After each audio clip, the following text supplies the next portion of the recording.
그거 성실하는 거는 뭐냐면은 지금 일이 없잖아.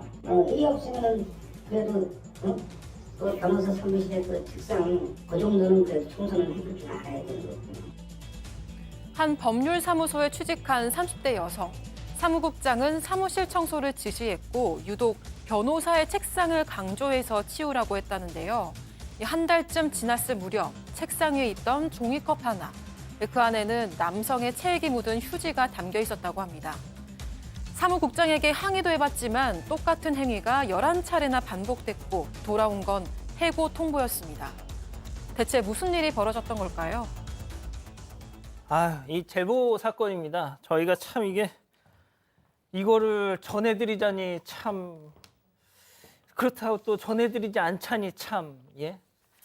자, 양 변호사님 좀 설명 좀 해주시죠. 일단 30대 여성이 지난해 1월에 한 법률사무소에 취업을 했습니다. 이제 사무보조인데 뭐 소송 서류 같은 거 접수하고 간단한 뭐 서식 같은 거 작성하기도 하고요. 또 이분 같은 경우에는 사무실에서 청소도 도왔다고 합니다. 청소라는 게 전체적으로 하는 건 아니고 이제 남은 쓰레기 같은 거 다 모아서 여자 화장실에 버리는 일을 했는데 오늘 환경미화원분이 이런 거는 여기다 버리지 말라라고 하더랍니다. 그래서 처음에는 얘기를 듣고 내가 분리수거를 안 했나 보다 해서 종이컵, 그러니까 자기가 모아서 버렸던 종이컵에서 화장지를 뺐대요. 근데 화장실에 뭔가 남성의 체액이 묻어 있었던 겁니다. 다른 직원들한테도 그 얘기를 했더니 어떻게 사무실에 그런 게 있냐라는 반응이었고, 그때까지만 해도 그게 누구 건지를 몰랐다고 합니다. 예, 백다희 아나운서 좀 설명 좀 해주시죠. 네, 여기서. 문제는 이게 시작이었다는 겁니다. 처음 목격한 건 2023년 2월이었습니다. 이후 무려 11차례나 더 발견했다고 합니다. 주로 변호사 사무실 책상에 놓여 있었고 종이컵에는 체액과 함께 물티슈나 휴지가 들어 있었다고 합니다. 제보자는 소행의 범인이 변호사라고 확신을 했다고 하는데요. 처음에는 이게 뭔지 알면서도 조용히 치울 수밖에 없었고 수치심을 느꼈다고 합니다. 결국 다른 상사에게 종이컵을 보여줬지만 도와줄 수 있는 게 없다라는 답변이 돌아왔습니다. 이 사무소의 사실상 총책임자인 사무국장에게도 이런 컵이 좀 안 나왔으면 좋겠습니다라고 항의했지만 묵살당했다고 합니다. 오히려 문제의 컵이 나온 이후에도 제보자에게 일이 없으면 변호사 사무실에 책상 그 정도는 청소해 줄 줄 알아야 한다 이렇게 이야기했다고 하고요. 이 제보자 주장에 따르면 정확하게 기록해 둔 것만 11차례고 세지하는 것까지 포함하면 20차례가 더 넘을 거라고 합니다. 아무리 얘기를 해도 변하는 건 없지. 그냥 나만 못 본 척하고 살면 되겠구나라고 하셨답니다. 자, 그런데 정말 더는 참을 수 없는 일이 팍 벌어진 거죠. 체크포인트 짚어보죠. 힘이 넘쳐서 변호사 책상을 콕 집어서 청소를 지시한 그 사무국장의 얘기를 하는데요. 제보자 얘기 들어보시죠. 병익 사건 얘기를 했을 때도 변호사의 책상을 잘 치워라라고 한 게 사무국장이거든요. 너의 진짜 업무는 커피 타고 청소하는 거야. 변호사 책상 그 정도는 네가 치울 줄 알아야 돼라고 한 게 녹취록 책에 있는데 그거를 이제 얘기를 했을 때도 아유 방구 냄새나 아줌마들이 환장한다더니 이러고 본인이 딱 막은 다음에 근데 힘이 넘치나 봐 이러면서 가셨거든요. 나는 이제 계속 도움 요청을 하는데 이게 자꾸 조롱으로 돌아오는 거잖아요. 박 변호사님 말씀해 주시죠. 그렇죠. 지금 이렇게 도움을 요청한 거잖아요. 누가 그런 걸 치우고 싶겠습니까? 치우기 싫고 상당히 불편하기 때문에 얘기를 한 건데 오히려 조롱 내지 성희롱으로 지금 했다는 그런 얘기를 지금 하는 거거든요. 예컨대 이거 안 된다고 하니까 이 책 이 부분 특정 꽃 얘기를 하면 냄새 얘기를 하면서 아줌마들 환장한다 이런 얘기도 하기도 하고요. 힘이 넘친다 이런 변호사가 그런 얘기까지 지금 했다라고 합니다. 다만 이제 사무국장은 특정 꽃 냄새 얘기 안 했다. 제보자가 오버하는 것 같다. 절대 그런 적 없다라고 얘기를 하는데 일단은 이 제보자 얘기에 따르면 일부러 그렇게 그러는 것 같은데라고 2차 가해도 했다고 하고요. 말하지 말라 변호사한테 비밀로 해달라라고 또 그거 치우는 거 별 문제 없는 거 아니냐라고 얘기를 했다고 사무국장하고 조금 얘기는 좀 차이가 있습니다.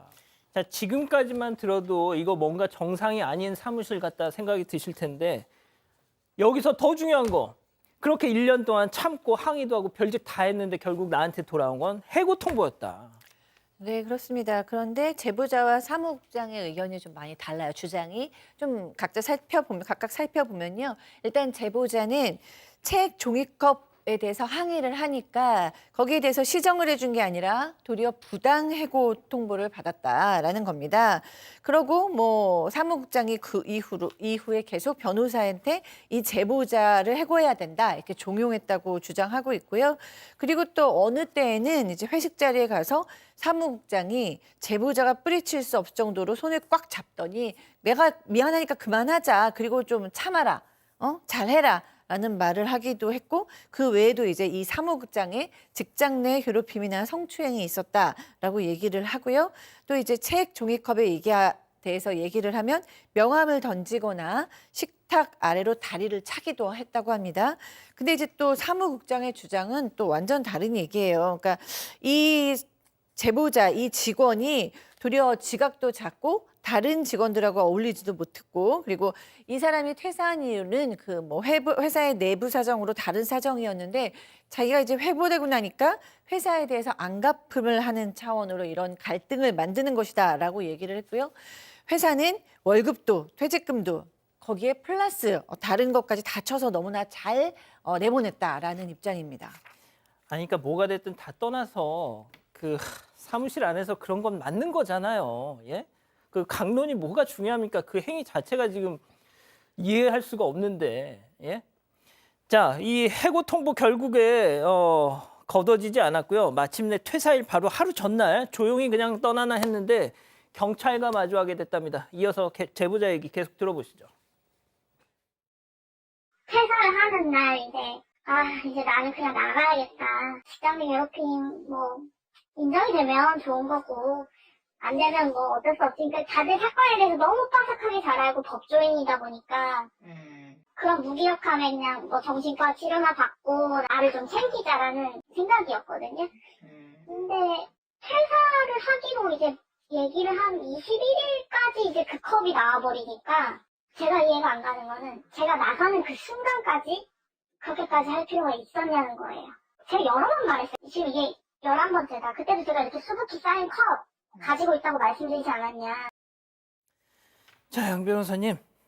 그러니까 지금 들은 얘기가 이 제보자 같은 경우는 어쨌든 그냥 회사를 그만두고 나가는 정도 차원에서 이제 멈추려고 했던 것 같습니다. 뭐 그 추가적으로 직장 내 괴롭힘 이런 것도 별개의 문제로 삼기로 하고요. 근데 이게 들으신 것처럼 그렇게 결정에 대해서 나가려고 했던 당일 전날 또 변호사 사무실 책상에서 그 문제의 컵을 발견한 겁니다. 그러니까 이제 도저히 이거는 일부러 그러는 거 아니냐라는 생각을 할 수밖에 없었고 경찰에 신고를 했다라고 합니다. 그런데 경찰에 신고를 하고 나서 예. 또 그날 오후 실제로 이제 회사를 이제 나가기로 한 날 이 사무국장은 또 한 번 실랑이가 붙었다라는 겁니다. 자기는 이제 그런 얘기에 대해서 항의를 좀 하려고 했었는데 말하지 말라거나 떠들지 말라고 하면서 혹시 뭐 녹음하는 거 있는 거 아니냐면서 몸수색까지 하려고 했다는 아이고야. 거예요. 그래서 또 경찰에 출동을 했다라고 제보자는 주장을 하고 있고요.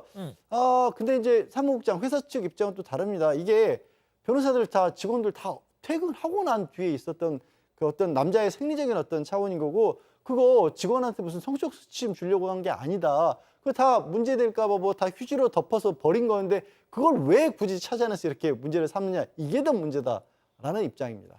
자, 그 사무국장이라는 사람은 이렇게 얘기합니다. 방금 뭐 말씀을 해주셨지만, 그 변호사가 직원들 다 퇴근한 뒤에 그런 거고, 남자의 생리적인 차원 아니냐. 박 변호사님, 이거 네. 이 사무국장이라는 사람이 변호사 약간 어떻게 보면 좀 돌려가는 거 아닌가요, 좀 이거? 그렇게 해서는 그 사무실에서 저런 사람이 있을까요? 뭐 어쨌든 했다 하더라도 뭐 뭔가 처리가 돼야 되는데 일단은 그 변호사가 자신이 한 건 맞다라고 인정을 합니다. 그리고 자신 체액도 맞다라고 인정을 했고요. 그렇지만 이게 뭐 범죄가 되긴 좀 어렵습니다. 그걸 뭐 했다 해가지고 이게 다른 뭐 성추행죄나 이렇게 뭐 됐다고 좀 고의로 했다고 보기 어렵기 때문에 불안감 조성죄 경범죄 처벌법에 입건이 된 상황이고 본인도 빨리 좀 처리가 되게 종결되기를 바란다고 합니다. 다만 이제 계속적으로 반복적으로 저렇게 했던 부분들이 혹시나 2차 가해 같은 게 돼가지고 민사상도 책임을 좀 질 가능성은 있어 보이는데 형사상으로는 좀 처벌되기는 좀 쉽지 않다 이렇게 보입니다. 아니 그 교수님 이게 뭐 하는 짓이냐고요 이게. 네, 뭐 각자의 입장이 다르겠지만 개인적으로 뭐 일단 여성으로서 이런 경험이 있으면 너무 수치스럽고 정말 충격이기는 하죠. 근데 저는 도대체 이 변호사께서는 대표 변호사가 왜 사무실에서 이런 행동을 주기적으로 이렇게 해서 여성 직원들에게 충격을 주는가도 이해가 안 되고 더 이해가 안 되는 사람은 사무국장인데 이걸로 여직원이 불편하다고 얘기를 했으면 청소를 시키지 말아야죠. 아니면 본인이 청소를 해주시던가 아니면 변호사께 얘기해서 직접 청소를 하게 하거나 이런 일을 좀 하지 않도록 해야 가장 되는데 중요한 건 그 짓을 못하게 해야죠. 그러니까 예? 못하게 해야 되는데 왜 그렇지도 않고 이 여직원이 힘들다고 여러 차례 얘기했는데 계속해서 청소를 시키게 하고 이런 행동이 일어나는지를 정말 좀 알 수가 없고요. 이 여직원 어쨌든 지금 이제 1년 넘게 이런 일을 당하다 보니까 정신적으로도 너무 충격을 받아서 현재 이제 정신과 치료 받고 약 복용 중이라고 하고요. 내가 원하는 건 이제 합의금 같은 게 아니다. 다시는 이런 일이 없었으면 좋겠고 피해자가 없었으면 좋겠다. 만약에 시정되지 않는다면 1인 시위도 하겠다라고 밝히고 있습니다.